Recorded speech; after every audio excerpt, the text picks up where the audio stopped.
Hello everyone, my name is Spring Fredbear, and there is a new trailer that has been released for Bendy and the Dark Revival today on Joey Drew's YouTube channel.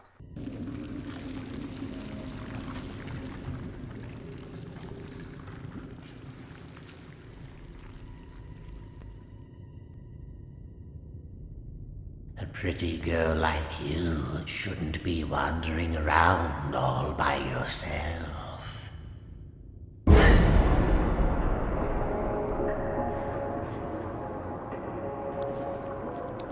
What?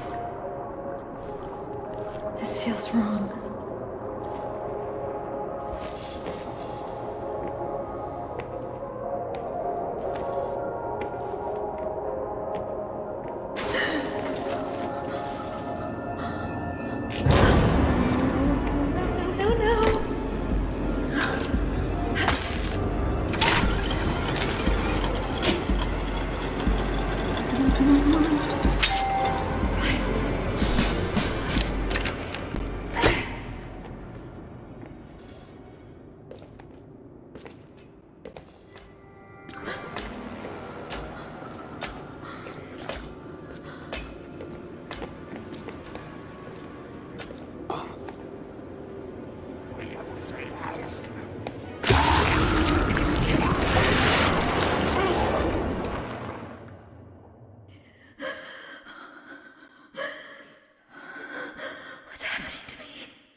It starts with a pool of ink. Well, the mysterious voice that we've heard a few times throughout these trailers says, "A pretty little girl like you shouldn't be walking around all by yourself." Then it flashes to a character walking around the studio. She seems to be confused and scared. Based on the fact that there is a pool of ink, we can assume that she was only recently born from the ink machine. After walking down a hallway, she sees a searcher and runs for her life. Then she takes an electrified version of the gent pipe and uses it to unlock a powered door. It seems sections of this new game will involve using the electric properties of the new gent pipe to restore or give power to objects or rooms in the game. Then she sees a butcher gang member looking amazing in that new modeling style. In fact, if this is actual gameplay footage, everything looks so much cleaner, and the gameplay itself looks so much more tactile than the previous installment. So now let's get to the good stuff. Our character seems to completely obliterate the butcher gang member, as if it's ripping its soul out of its body. Based on the line, "What's happening to me?" it seems to imply that she is being corrupted in some way by the butcher gang's soul, similar to the way Alice collects hearts, but instead of making her beautiful, it corrupts her into a monster. But we get definitive proof she's being corrupted in the next shot. If you look at these two shots of her, one before the soul absorption and one after, her right palm is completely covered with ink in the one after, while in the first shot it is only semi-covered. This soul absorption power is taking a toll on her, turning her own soul dark. But it doesn't have to be that way.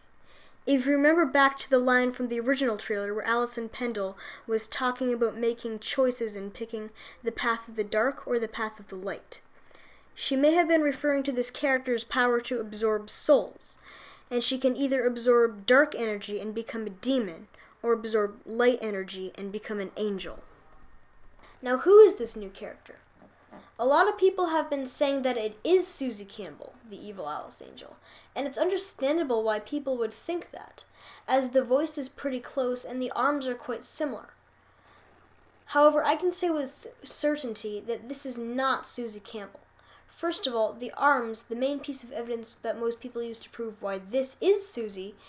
If you look at Alice from Chapter 3, both her arms are black, while this character only has one black arm, the other merely smeared with ink. Another thing to notice is her voice, which is sweet and innocent, compared to the cynical, vengeful tone of Susie, or even the kind but rigid tone of Alison Pendle. And also, if we look at the scene, we can see her arm extend around the corner to reveal a gray-colored shirt sleeve. Why is this sleeve so important? Well, you see, neither Allison or Susie has this type of sleeve. Instead, they are wearing these apron dress things. Sorry, I mean... a tight black halter-top dress. You could argue that this is Alice before she has been corrupted by the ink, if not for the fact that Alice's official design has the black arms and the... What was it called again, MatPat? A tight black halter-top dress.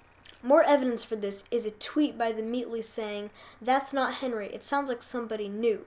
And Alice is definitely not new. Her first appearance in Chapter 3. So this definitely seems to be a new character. But who is she? Well, I personally think this is Linda. At the end it says break the cycle. And Linda, presumably Henry's wife, would want to save him from the machine by breaking the cycle that he's trapped in. And Linda is really the only character we have no information about, so it would be logical to shed some light on her in the next game. The best we can do for a release date is this fall. Man, the Meatley just loves their vague release dates. Then we see the new design for the Searcher, and it is amazing. It is so much more animated and scary than its counter from Bendy and the Ink Machine. Its design just seems to be dripping with ink. It's so nasty. Well, what did you think of my theory?